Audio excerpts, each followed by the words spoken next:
قال الله تعالى في كتابه الكريم: أعوذ بالله من الشيطان الرجيم. يا أيها الذين آمنوا اتقوا الله حق تقاته ولا تموتن إلا وأنتم مسلمون. أما بعد، فإن أصدق الحديث كتاب الله، وأحسن الحديث حديث محمد صلى الله عليه وسلم، وشر الأمور محدثاتها، وكل محدثة بدعة، وكل بدعة ضلالة، وكل ضلالة في النار. Bapak-bapak jamaah Masjid Al-Muhajirin dan jamaah salat zuhur berjamaah yang insyaallah semoga dirahmati oleh Allah. Sama-sama mari kita panjatkan puji dan syukur kita kepada Allah Azza wa Jalla, karena atas nikmatnya lah kita dapat berkumpul kembali di Masjid Al-Muhajirin ini, di salah satu rumah Allah, dalam rangka untuk mengkaji ilmu yang bermanfaat. Salawat serta salam tidak lupa kita junjungkan kepada Nabi besar baginda Rasulullah SAW, Nabi Muhammad sallallahu alaihi wasallam beserta para istrinya, para sahabatnya, dan para pengikutnya hingga akhir zaman. Alhamdulillah, pada hari ini, hari Ahad, tanggal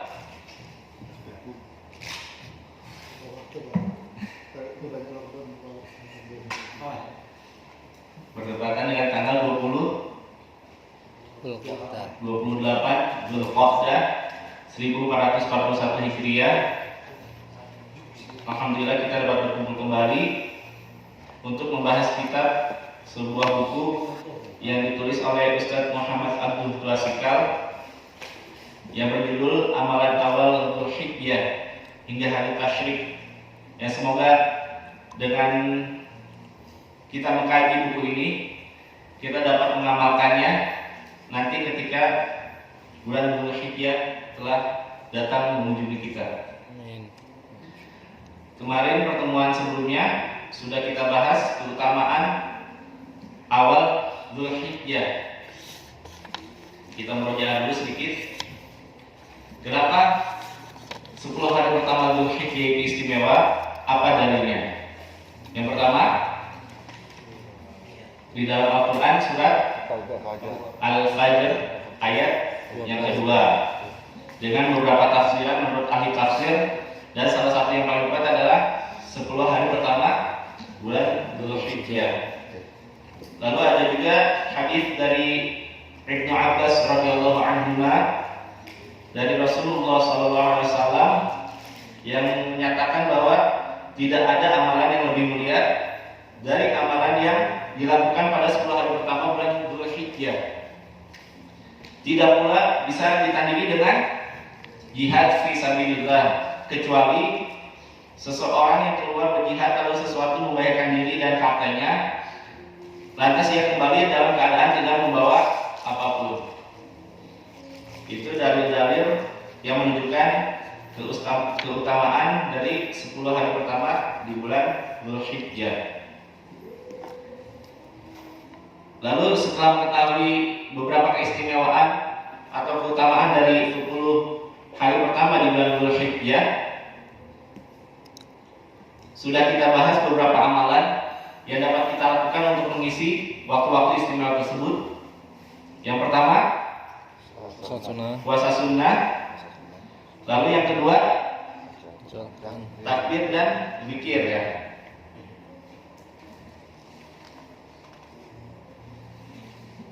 Takbir dibagi dua macam. Ada takbir apa aja?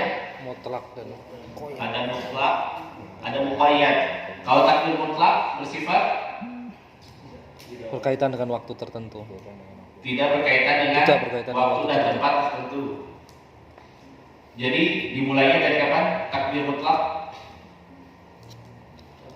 dari subuh, dari awal Dzulhijjah sampai asar.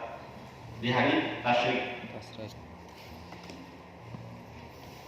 Lalu ada juga takbir muqayyad, yaitu takbir yang terikat dengan waktu tertentu, yaitu waktunya setelah sholat wajib berjamaah, yang dimulai dari 9 Dzulhijjah 9 Dzulhijjah waktu pada subuh hingga sampai asar 13 asarnya hari tasyrik terakhir. Untuk yang berhaji dimulai dari Zuhur tanggal 10 Dzulhijjah. zuhur tanggal 10 Dzulhijjah. Lalu ada 4 amalan lagi yang disebutkan oleh penulis rahimahullah, penulis hafizahullah di sini. Yang ketiga yaitu menunaikan ibadah haji dan umroh. Jadi kata penulis, beberapa amalan yang dapat kita lakukan pada awal Dzulhijjah. Penulis hafizahullah menyatakan yang ketiga adalah menunaikan haji dan umroh. Lalu yang keempat, ada amalan memperbanyak amal-amal saleh. Contohnya seperti sholat sunnah. Di sini dalam memperbanyak amal saleh ini maksudnya umum. Ada sholat, ada sedekah, membaca Al-Quran, amal ma'ruf dan nahi munkar, dan amal saleh lainnya.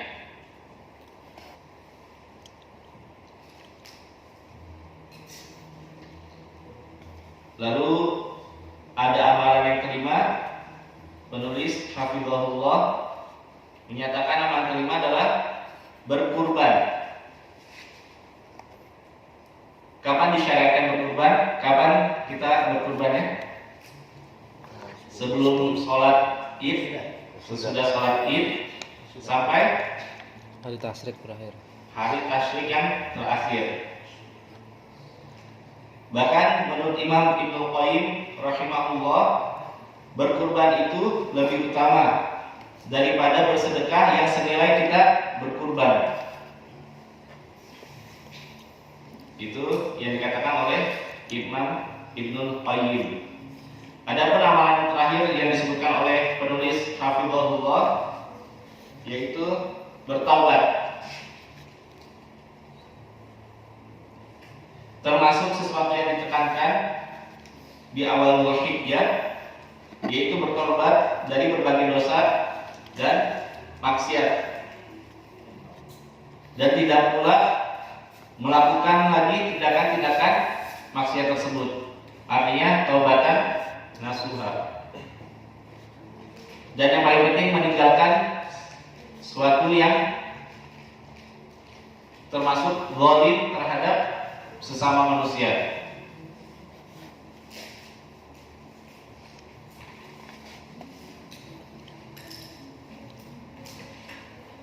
Jadi intinya keutamaan 10 hari awal Dzulhijjah berlaku untuk amalan apa saja. Walaupun ada beberapa amalan yang sangat ditekankan disyariatkan, yaitu contohnya seperti berkurban, khusus di bulan Dzulhijjah ini. Tidak terbatas pada amalan-amalan tertentu, sehingga amalan tersebut bisa sholat, baca Quran, dan amalan sholih lainnya. Kita lanjut ke bab puasa di awal Dzulhijjah. Kemarin sudah kita paparkan sebenarnya di bab ini, puasa Dzulhijjah itu dalil keutamaan puasa awal Dzulhijjah sebagaimana diceritakan dari Hunaydah bin Khalid dari istrinya. Beberapa istri Nabi Muhammad sallallahu alaihi wasallam mengatakan, karena Rasulullah sallallahu alaihi wasallam yasumu tis'a Dzulhijjah wa yawma Asyura wa thalathata ayyamin min kulli syahr awwala thnaini min asy-syahri wal khamis. Rasulullah sallallahu alaihi wasallam biasa berpuasa pada 9 hari awal Dzulhijjah, lalu berpuasa pada hari Asyura yaitu tanggal 10 Muharram, lalu biasa berpuasa 3 hari setiap bulannya, dan berpuasa awal bulan di hari Senin dan Kamis. Hadis ini diriwayatkan oleh Abu Daud dan An-Nasa'i, dan Al-Hafiz Abu Qahir mengatakan bahwa sanad hadis ini sahih. Di antara sahabat yang memperhatikan puasa selama 9 hari awal Dzulhijjah adalah Ibnu Umar. Ibnu Umar anaknya siapa? Anaknya Umar bin Khattab. Nama aslinya Abdullah bin Umar. Lalu ada ulama lain seperti Al-Hasan Al-Basri, lalu ada Ibnu Sirin, dan ada Imam Qatadah juga menyebutkan utamaan berpuasa pada hari-hari tersebut untuk berpuasa. Inilah yang menjadi pendapat mayoritas di kalangan para ulama. Lalu kemarin pernah disinggung, lalu bagaimana dengan riwayat yang menyebutkan bahwa Nabi Muhammad SAW tidak melakukan puasa Dzulhijjah sekalipun? Riwayatnya dari siapa? Ingat? Aisyah.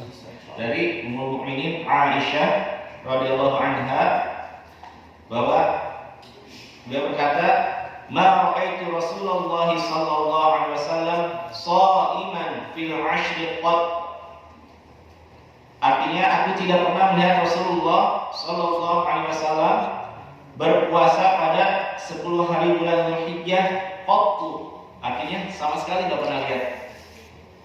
Hadis ini diriwayatkan oleh Imam Muslim dengan sanad yang sahih. Lalu masih ingat ya penjabarannya gimana?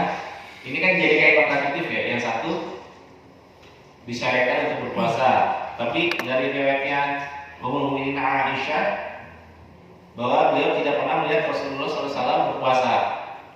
Ada yang ingat? Biar tidak jadi wajib. Biar tidak jadi wajib. Ada lagi? Selain tidak jadi wajib, itu yang pertama. Yang kedua, maksudnya tidak berpuasa di sini tidak full 9 hari, ada di hari-hari tertentu.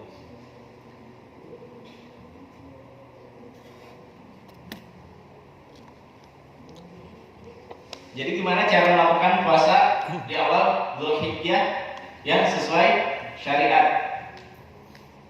Jadi sebenarnya tidak ada kontradiksi antara redaksi yang sebelumnya dengan hadis yang dibawakan oleh Aisyah. Jadi kita boleh melakukan berpuasa Dzulhijjah itu dimulai dari tanggal 1 sampai 9 Dzulhijjah secara berturut-turut 9 hari tanpa putus. Ini cara melakukan puasa awal Dzulhijjah. Yang pertama, puasa 9 hari berturut-turut dimulai dari tanggal 1 Dzulhijjah sampai tanggal 9 Dzulhijjah, yang insya Allah akan bertepatan kira-kira di tanggal 22 bulan Juli ini, hari Rabu nanti. Lalu yang kedua, boleh melakukan dengan memilih hari yang diinginkan. Misal ada yang selang-seling, ada juga yang saya kayak Senin Kamis aja, tapi nanti ditekankan di puasa Arafahnya di tanggal 9-nya. Boleh seperti itu. Jadi ini amalan yang diutamakan, salah satunya puasa. Karena puasa adalah amalan yang Allah langsung membalasnya. Jadi boleh berpuasa 9 hari berturut-turut, boleh juga melakukan dengan memilih hari-hari yang diinginkan. Yang ketiga, boleh berpuasa di tanggal 8 dan 9 Dzulhijjah.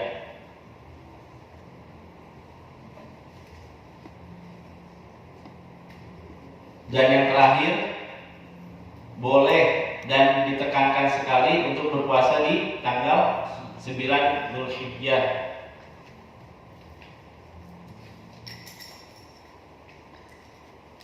Jadi ada 4 cara melakukannya. Yang pertama, 9 hari berturut-turut. Yang kedua, memilih hari-hari yang diinginkan. Dan sebanyak-banyaknya berpuasa sehari enggak sehari iya, atau 2 hari iya, sehari enggak 2 hari lagi iya. Tergantung kuatnya seperti apa. Yang penting tidak memberatkan. Lalu yang kedua, berpuasa di tanggal 8, yang ketiga berpuasa di tanggal 8 dan 9 Dzulhijjah. Lalu yang terakhir yang sangat ditekankan adalah jangan tinggalkan puasa Arafah, yaitu berpuasa di tanggal 9 Dzulhijjah.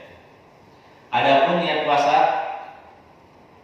dari awal sampai nanti puasa Arafah cukup dilakukan di dalam hati, karena maksud dari niat adalah keinginan untuk melakukan amalan. Jadi tekad dari hati. Enggak ada lafaz niat puasa tertentu, termasuk puasa Arafah nanti.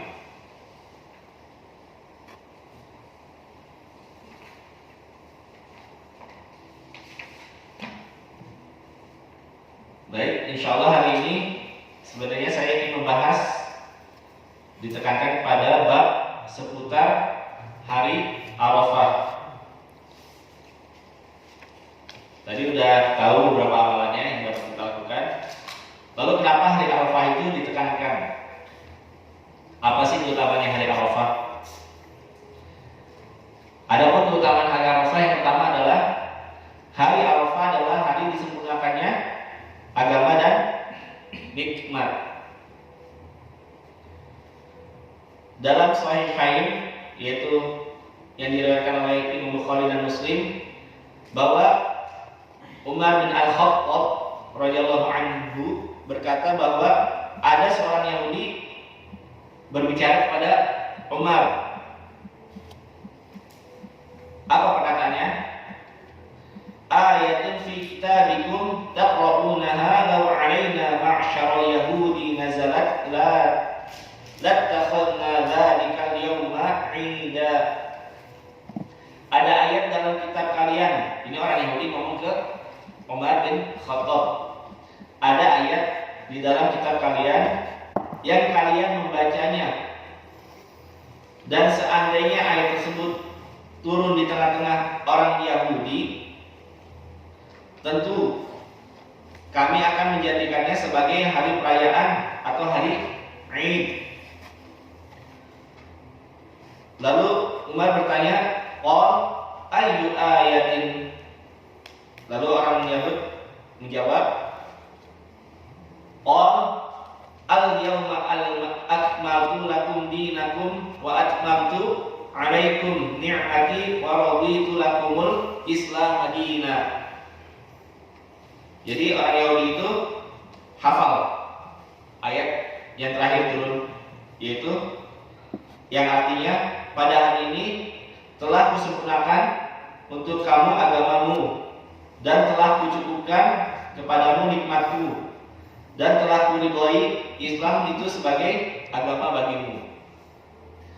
Lalu Umar kembali berkata, Qal Umaru qad arafna dzalika al-yawma wal makana alladhi nazalat fihi 'ala an-nabi sallallahu alaihi wasallam wa huwa qa'im bi'arafata yawma jumu'ah.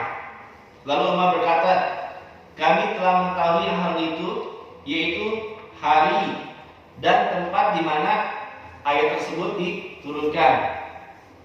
Beliau berkata, beliau berdiri di Arafah tempatnya pada hari Jumat.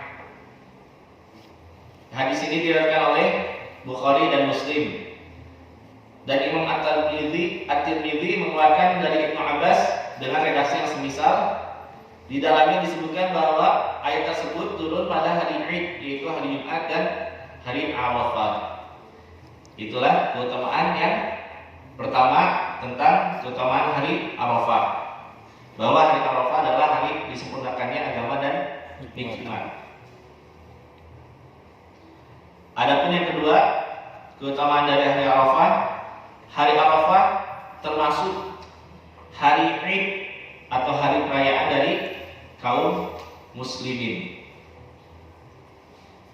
Sebagaimana kata Umar bin Al-Khattab dan Ibnu Abbas,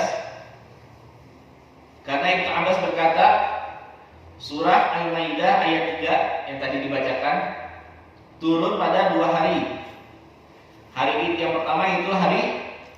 Jumat, yaitu hari yang salah satu hari Id kita hari Jumat.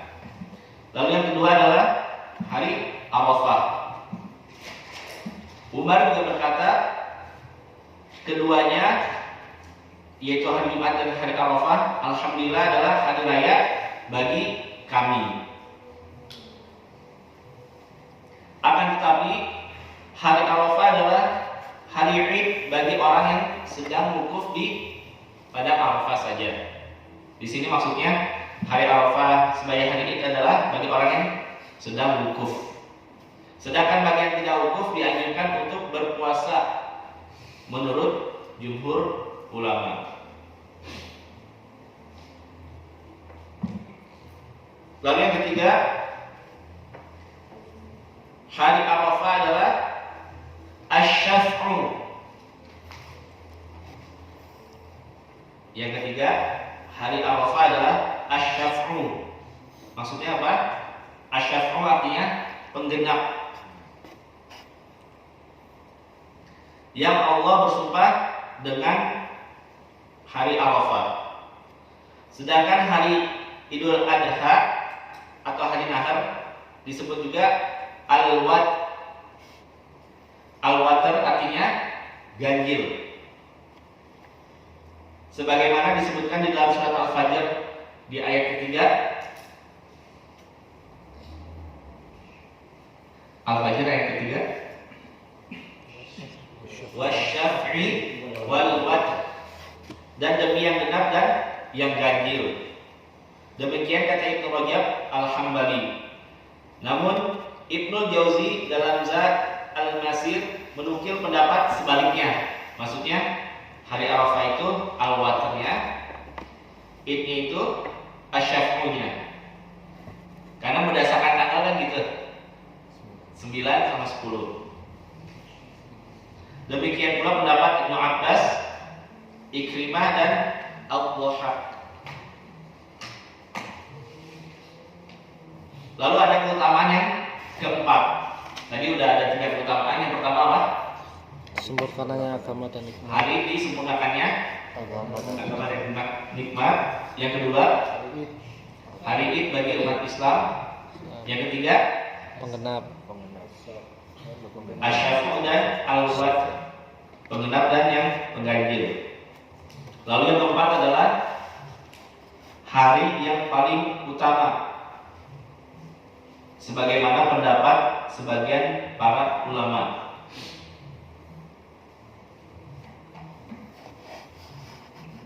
Ada pula yang berpendapat bahwa hari yang paling utama adalah hari Nahar. Jadi ada 2 pendapat. Yang salah satunya hari Arafah adalah hari yang paling utama. Lalu keutamaan yang kelima diriwayatkan dari Anas bin Malik. Ia berkata, hari Arafah lebih utama dari 10.000 hari.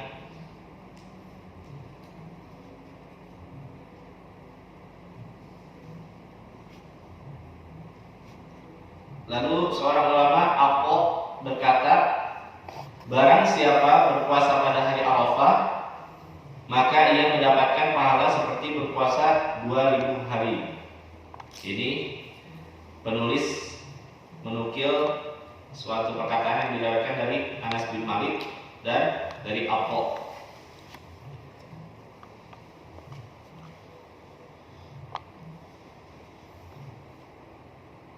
Lalu keutamaan yang keenam, bapak-bapak yang semoga dirahmati oleh Allah Azza wa Jalla, penulis hafizahullah mengatakan hari Arafah menurut kelompok ulama salaf disebut hari Haji Akbar.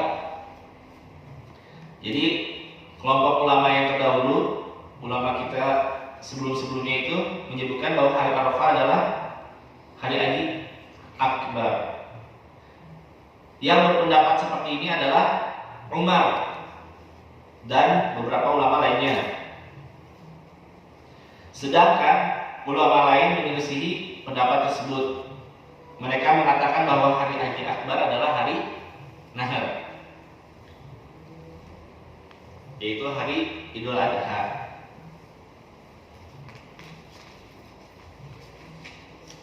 Lalu ada keutamaan yang ketujuh dari hari Arafah. Puasa pada hari Arafah akan mengampuni dosa berapa tahun? Berdasarkan hadis yang sahih, puasa pada hari Arafah akan mengampuni dosa 2 tahun. Dari Abu Qatadah, Nabi Muhammad sallallahu alaihi wasallam bersabda, "Shiyam yaumi Arafah ahtasibu 'ala Allah an yukaffira as-sanah allati qablahu wa sanata allati ba'dahu. Wa shiyam yaumi Asyura ahtasibu 'ala Allah an yukaffira as-sanata allati qablahu." Puasa Arafah yaitu puasa yang ditekankan pada berapa? 9 Dzulhijjah, dapat menghapuskan dosa setahun yang lalu dan setahun yang akan datang. Sedangkan puasa Asyura, yaitu puasa pada 10 Muharram, akan menghapuskan dosa setahun yang lalu. Hadis ini diriwayatkan oleh Imam Muslim.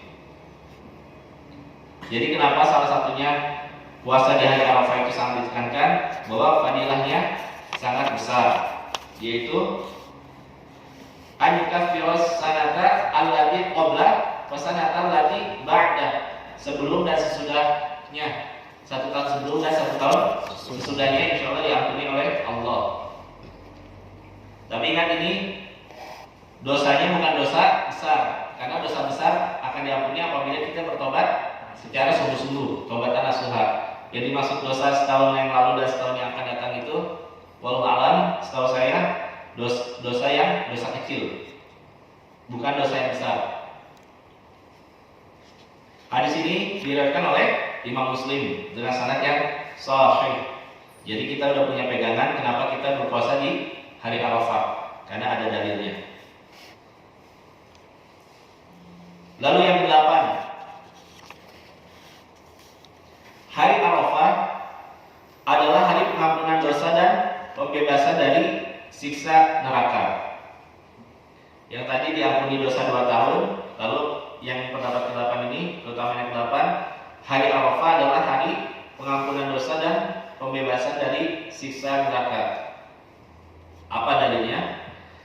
Dalilnya dari Ummul Mukminin Aisyah radhiyallahu anha, ia berkata bahwa Rasulullah sallallahu alaihi wasallam bersabda, "Ma min yaumin aktsara min an yu'tiqallahu fihi 'abdan minan nar min yaumi Arafah wa innahu la yadnu thumma yubahi bihimul malaika fayaqulu ma arada haula'i."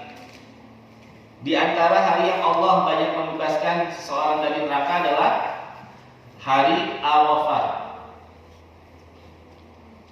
Ma min yaumin aktsara min an yu'tiqallahu fihi 'abdan minan nar min yaumi Arafah. Dia akan mendekati mereka lalu akan menampakkan keutamaan mereka pada para malaikat. Wa innahu la yadnu thumma yubahi bihimul malaikah. Lalu Allah berfirman, fayaqul ma arada haula'i, apa yang diinginkan oleh mereka. Hadis ini diriwayatkan oleh Imam Muslim. Lalu Allah pun begitu bangga dengan orang yang wukuf di Arafah. Dalilnya dari Abdullah bin Amr bin As radhiyallahu anhuma, ia berkata bahwa Nabi Muhammad sallallahu alaihi wasallam bersabda, "Inna Allah azza wa jalla yubahi malaikata ashiyata Arafah bi ahli Arafah fayaqul unzuru ila ibadi atawni syu'than ghudra fayaqul unzuru ila ibadi atawni syu'than ghudra." Sesungguhnya Allah berbangga kepada para malaikatnya pada sore hari pada hari Arafah dengan orang-orang yang berada di Arafah. Dan Allah berkata, lihatlah keadaan hambaku, unzuru ila ibadi atau syu'than zubran. Mereka mendatangiku dalam keadaan kusut dan berdebu. Hadis ini diriwayatkan oleh Imam Ahmad dan Syekh Syu'aib Al-Arnaud mengatakan bahwa sanadnya tidaklah mengapa. Bahasan ini dikembangkan dari penjelasan Ibnu Rajab Al-Hambali di dalam kitab Laqa'if Al-Ma'arif. Jadi itu tadi keutamaan hari Arafah. Ada 8 ya. Yang pertama apa? Hari pengampunan, Hari disempurnakannya agama dan nikmat. Lalu yang kedua, hari Arafah merupakan hari Id bagi kaum muslimin. Yang ketiga, hari Arafah adalah penggenap dan hari Nahar adalah mengganjilnya. Asyafu wal wad. Lalu yang keempat, hari paling utama. Hari Arafah adalah hari paling utama. Yang kelima, hari Arafah lebih utama dari 10.000 hari. Berdasarkan riwayat dari Anas bin Malik. Lalu yang keenam, hari Arafah menurut sekelompok ulama disebut hari Haji Akbar. Hari Haji Akbar. Yang ketujuh, puasa pada hari Arafah akan mengampuni dosa 2 tahun. Di sini perlu ditekankan dosa kecil. Yang kedelapan, yang terakhir, hari pengampunan dosa. hari Arafah adalah hari pengampunan dosa dan pembebasan dari siksa neraka. Jadi rugi atau enggak kalau kita meninggalkan amalan-amalan terutama di hari Arafah ini? Sangat rugi karena banyak sekali fadilah amalnya. Lalu kita beranjak ke pembahasan tentang puasa Arafah.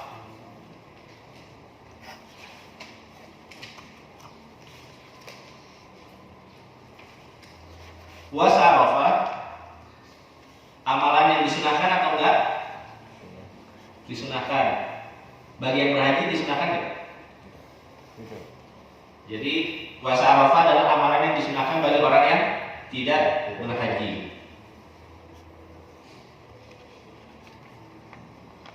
Sebagaimana hadis yang telah lalu dari Abi Qatadah, ia berkata bahwa Rasulullah sallallahu alaihi wasallam bersabda, "Siyamu yaumi Arafah ahtasibu 'ala Allahi an yukaffira as-sanata allati qablahu wa sanata allati ba'dahu. Wa siyamu yaumi Ashura ahtasibu 'ala Allahi an yukaffira as-sanata allati qablahu." Puasa pada hari Arafah dapat menghapuskan dosa setahun yang lalu dan setahun yang akan datang. Puasa Asyura akan menghapuskan dosa setahun yang lalu. Lalu Imam An-Nawawi dalam Al-Majmu' berkata, adapun hukum puasa Arafah menurut Imam Syafi'i dan ulama Syafi'iyah, disunahkan puasa Arafah bagi yang tidak berwukuf di Arafah. Adapun orang yang sedang berhaji dan saat itu berada di Arafah, menurut Imam Syafi'i secara ringkas, dan ini juga menurut ulama Syafi'iyah, bahwa disunahkan bagi mereka untuk tidak berpuasa karena adanya hadis dari Ummul Fadl yang merupakan hari raya bagi orang yang sedang wukuf. Ibnu Mufli dalam Al-Furu' yang merupakan kitab Hanabilah mengatakan disunahkan melaksanakan puasa pada 10 hari pertama Dzulhijjah. Lebih-lebih lagi puasa pada hari ke-9, yaitu hari Arafah. Demikian disepakati oleh para ulama. Adapun bilangnya 10, sebenarnya disebutkan 10 itu karena dimasukkan mayoritas di awal Dzulhijjah, bukan kita sampai tanggal 10 berpuasa, karena tanggal 10 itu hari Id. Adapun orang yang berhaji tidak disunahkan untuk melaksanakan puasa Arafah. Hadis dari Ummul Fadl yaitu Ummul Fadl bintil Harith anna nasan tamarat 'indaha yaum Arafah fi shaumin Nabi sallallahu alaihi wasallam. Dari Ummul Fadl binti Al-Harith bahwa orang-orang berbantahan di dekatnya pada hari Arafah tentang puasanya Nabi Muhammad sallallahu alaihi wasallam. Wasallama faqala ba'duhum huwa sha'im. Sebagian dari mereka mengatakan beliau berpuasa sallallahu alaihi wasallam. Faqala ba'duhum laisa bisa'im. Sebagian yang lainnya mengatakan laisa bisa'im. Beliau sallallahu alaihi wasallam tidak berpuasa. Fa arsalat ilaihi biqadah labanin wa huwa waqif ala ba'irihi fasharibah. Maka Ummul Fadl mengirimkan semangkok susu kepada beliau. Ketika beliau sedang berhenti di atas unta beliau, maka beliau meminumnya. Hadis ini diriwayatkan oleh Imam Bukhari dan Muslim.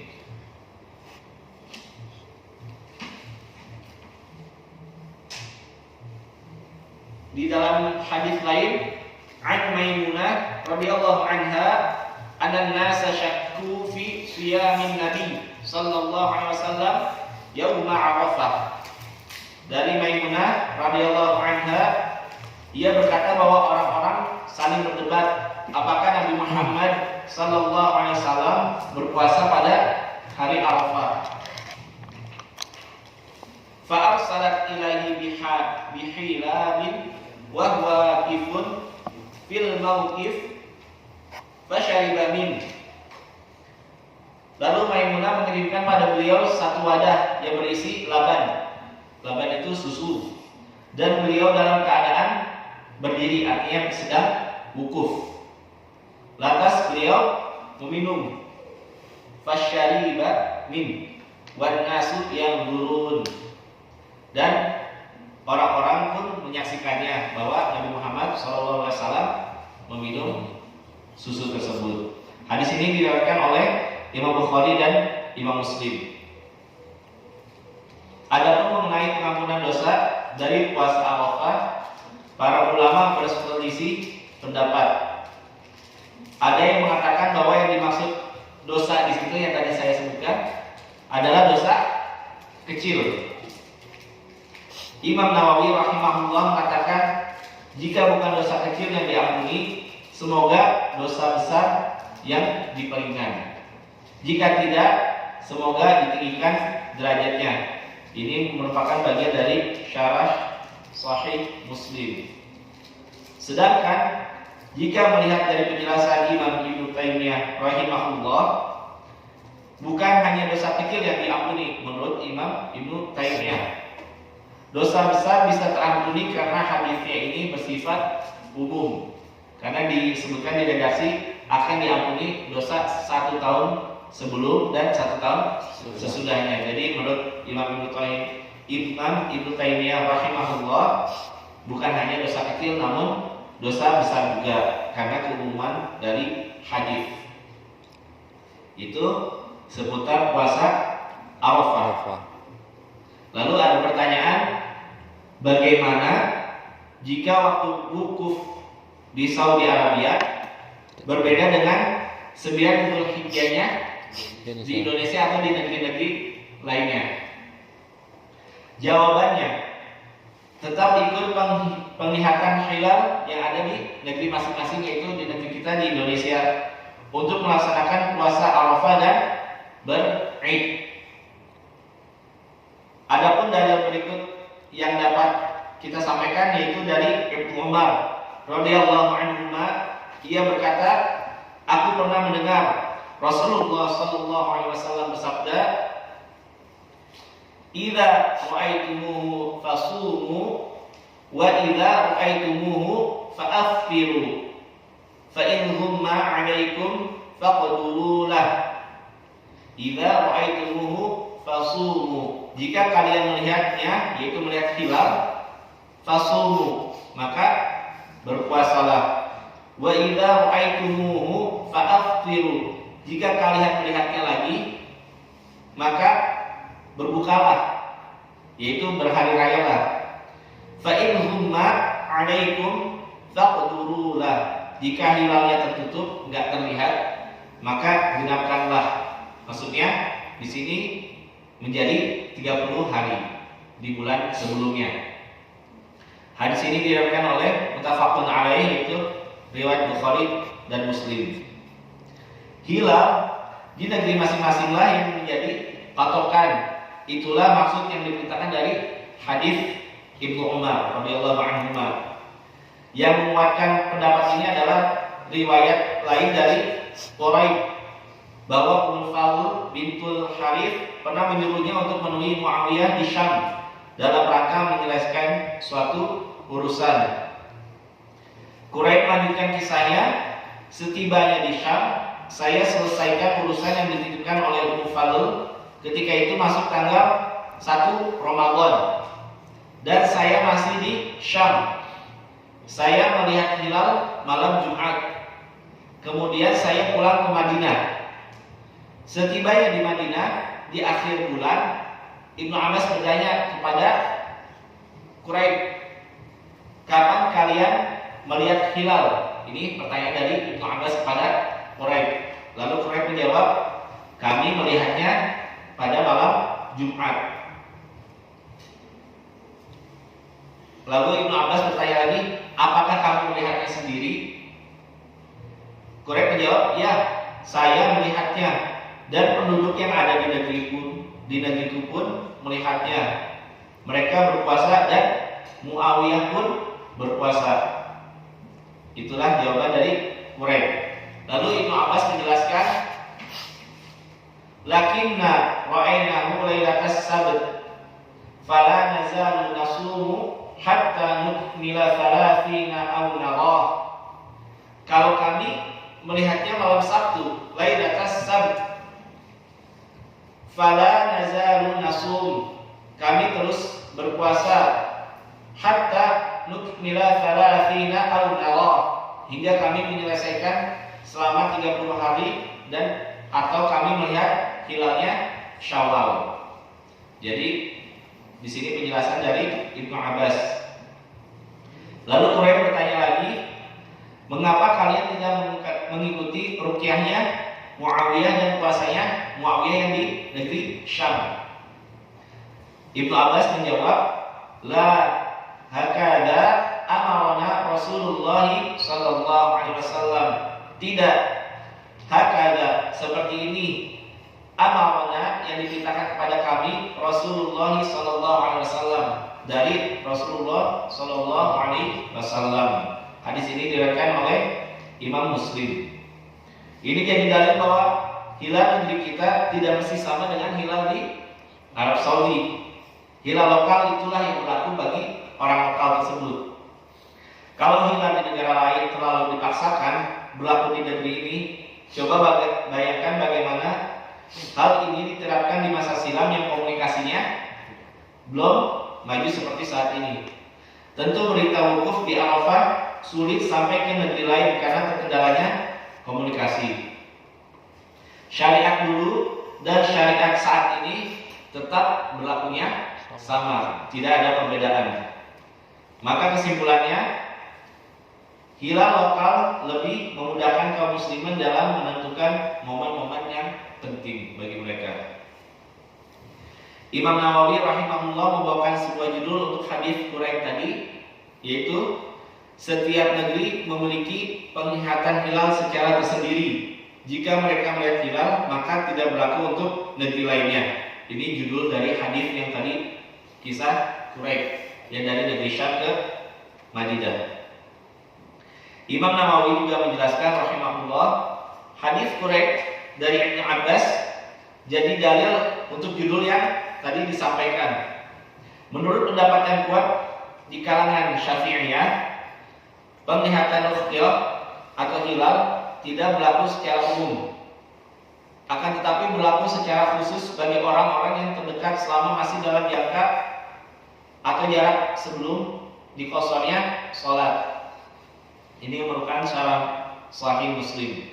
Namun sebagian ulama Syafi'iyah menyatakan bahwa hilal internasional lah yang berlaku. Maksudnya penglihatan hilal di suatu tempat berlaku pula untuk tempat lainnya. Jadi ada perbedaan pendapat di kalangan ulama Syafi'iyah. Adapun hadis berikut ini menunjukkan yang jadi patokan adalah hilal. Hilal yang berlaku adalah hilal di negeri masing-masing. Satu lagi dalilnya, idza dakhalatil ashru wa arada ahadukum an yudhiya fala yamassa min sya'ri wa bashari syai'. Jika telah masuk 10 hari pertama dari Dzulhijjah dan salah seorang di antara kalian berkeinginan untuk berkurban, maka janganlah ia menyentuh atau memotong rambut kepala mereka dan rambut badannya, atau diartikan juga oleh sebagian ulama itu kuku, sedikit pun nggak boleh dipotong. Ya, hadis ini diriwayatkan oleh Imam Muslim. Karena larangan yang disebut dalam hadis tersebut berlaku jika sudah terlihat hilalnya Dzulhijjah, maka demikian pula untuk puasa Arafah berpatokan pada hilal, bukan wukuf. Jadi hadis tadi yang kita ambil faedahnya itu terkait tentang penglihatan hilal untuk awal Dzulhijjah. Adapun larangan-larangannya itu nanti termasuk hal-hal yang dilarang untuk sahibul kurban, yaitu memotong rambut atau memotong kuku. Saya Muhammad bin Shalih Al-Utsaimin rahimahullah juga mendapat pertanyaan sebagai berikut. Jika terdapat perbedaan tentang penempatan hari Arafah disebabkan perbedaan matlab, tempat terbitnya bulan yaitu hilal, karena pengaruh perbedaan daerah, apakah kami berpuasa mengikuti ruqyah negeri yang kami tinggali atau mengikuti ruqyah Haramain, yaitu 2 tanah suci? Lalu Syekh rahimahullah menjawab, permasalahan ini adalah turunan dari perselisihan para ulama, apakah hilal itu untuk seluruh dunia satu ataukah berbeda-beda mengikuti perbedaan daerahnya masing-masing. Pendapat yang benar menurut Syekh rahimahullah, hilal itu berbeda-beda mengikuti perbedaan daerah. Fatwa ini terdapat di dalam kitab Majmu' al-Fatawa wal Rasail Syekh Muhammad bin Shalih Al-Utsaimin. Penulis menyimpulkan dari Syekh Ibnu Utsaimin rahimahullah, puasa Arafah mengikuti penanggalan atau penghilatan di negeri masing-masing dan tidak mesti mengikuti wukuf di Arafah. Kita harus berlapang dada karena para ulama memang berselisih pendapat pula dalam memberikan jawaban untuk masalah ini. Bahwa itu lebih baik. Demikian yang dikatakan oleh penulis Hafizahullah. Mungkin itu saja yang dapat disampaikan pada hari ini. Memang sangat padat mungkin ya, karena memang sebentar lagi tidak terasa akan menjumpai dalam bulan Dzulhijjah. Insya Allah nanti di pertemuan berikutnya ada pembahasan tentang bolehkah berpuasa Arafah namun masih memiliki hutang puasa. Lalu masih banyak beberapa pembahasan yang terkait tentang doa-doa pada hari Arafah, lalu bacaan terbaik pada hari Arafah, lalu takbir dari sebuah Arafah hingga hari terakhir tasyrik, dan nantinya akan ada pembahasan tentang Idul Adha-nya dan hari tasyrik. Insya Allah nanti akan kita lanjutkan pada pertemuan berikutnya. Untuk hari ini mungkin tidak ada pertanyaan dulu. Semoga dapat dimurojaah yang sudah disampaikan, dan semoga nanti dapat kita amalkan bersama. Amin. Semoga Allah tetap memberikan hidayah taufiknya kepada kita untuk selalu beramal soleh. Amin. Semoga Allah mengampuni kita, karena dengan inilah kita dapat mendekatkan diri kepada Allah Azza wa Jalla. Demikian yang dapat saya sampaikan. Kurang lebihnya saya mohon maaf, karena kesalahan datangnya dari saya dan syaitan, dan kebenaran hanya datangnya dari Allah. dan saya memohon ampunan kepada Allah atas segala kesalahan saya baik yang disengaja ataupun tidak. Akhirul da'wah, mari kita tutup dengan doa kafaratul majlis.